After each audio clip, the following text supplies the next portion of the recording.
July 26, 2010. Good evening, I'm Terry Moran. It's the biggest leak in U.S. military history. 92,000 classified documents published on the website Wikileaks. It paints a picture of a war gone wrong in Afghanistan. The reports detail corruption in the Afghan government and Pakistani support for the enemy. Most alarmingly, they contain what critics claim is evidence of possible war crimes by U.S. soldiers. Well, we sat down with the man behind the leak, Julian Assange is his name, to try to find out why he did it. Jim Sciutto has the story. Its mission is taking on the powerful and seemingly untouchable and exposing their biggest secrets. So when we sat down in London today with Wikileaks founder Julian Assange and asked him what drives him, his answer was, well, direct. I'm a combative person, so I like crushing bastards. But is crushing bastards in its own right a just cause? I mean, it depends on the bastard. Real bastards are people who have power and abuse their power to afflict people who are weaker than they are. Today, the quote, bastards are the architects of the war in Afghanistan. Wikileaks released 92,000 classified military reports spanning 6 years, exposing Afghan government corruption, Pakistani support for the Taliban, and most alarmingly, what Assange says is evidence of possible war crimes by U.S. soldiers. That is a very strong charge to make.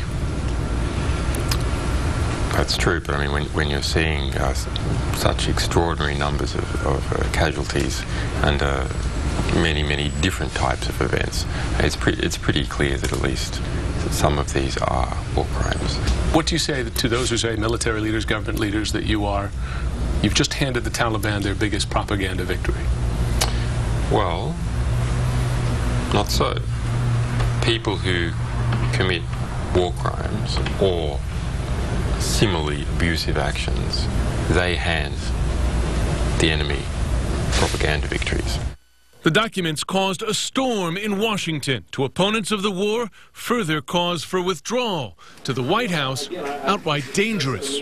It, besides being against the law, has a potential to be very harmful to those that are in our military, those that are cooperating with our military, and those that are working to keep us safe. But Wikileaks has made a habit of ignoring warnings just like that, chalking up a long list of intelligence coups since it was launched just 3.5 years ago by a global mix of dissidents, journalists, and technology whizzes.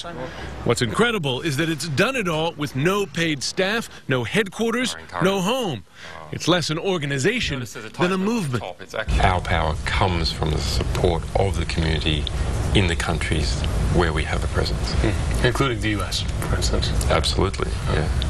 The U.S. free speech tradition is one of our biggest supporters. I mean, in some ways, what we are doing is taking the First Amendment and giving it to the world.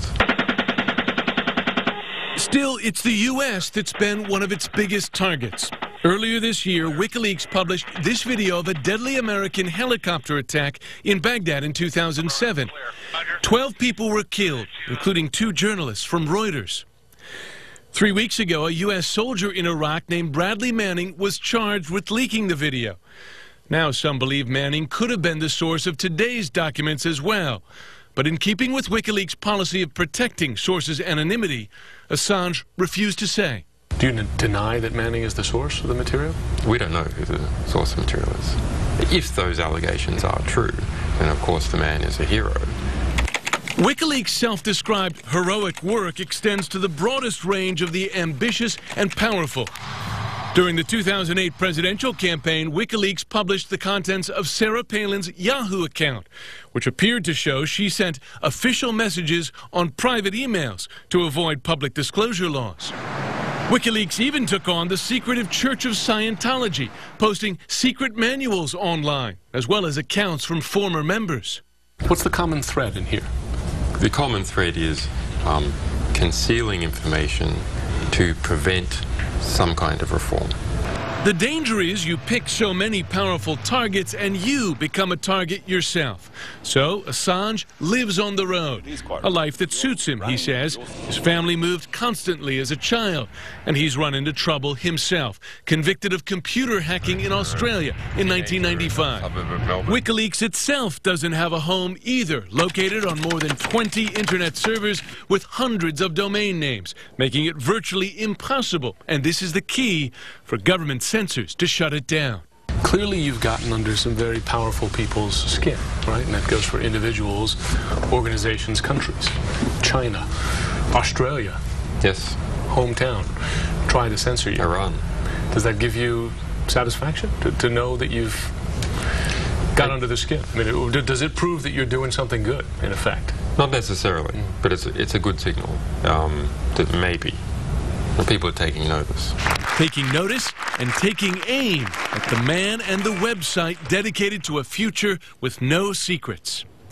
I'm Jim Sciutto for Nightline in London. And it's really another example of how technology is changing the very meaning of the word secret. Thanks to Jim Sciutto for that.